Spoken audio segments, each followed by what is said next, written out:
If you've ever had a user say, "I can't see this in Monday.com," this feature is going to save you a lot of time.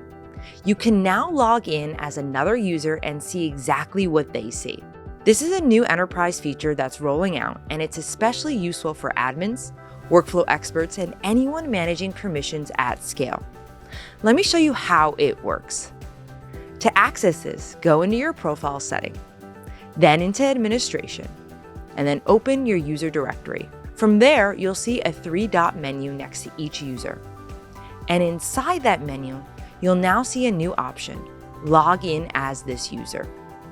When you select that, you're not just viewing their account, you're actually entering a session as that user, which means you can see exactly what they see, including boards they have access to, boards they don't have access to, column permissions, and editing restrictions. Now, there are a couple important things to keep in mind.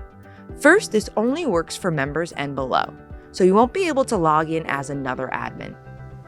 Second, when you start a session, you'll get a confirmation message letting you know that you're launching a new session as that user. And when you log out, you'll return to your own account.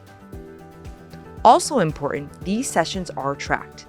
Anytime you log in as another user, that action is recorded in the audit log, and any actions that you take during that session are attributed to that user. So this is powerful, but it should be used carefully. Now here's where this really becomes valuable.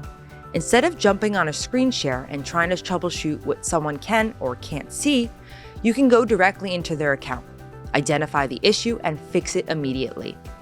Then you can switch back to your admin account and adjust permissions or structure as needed.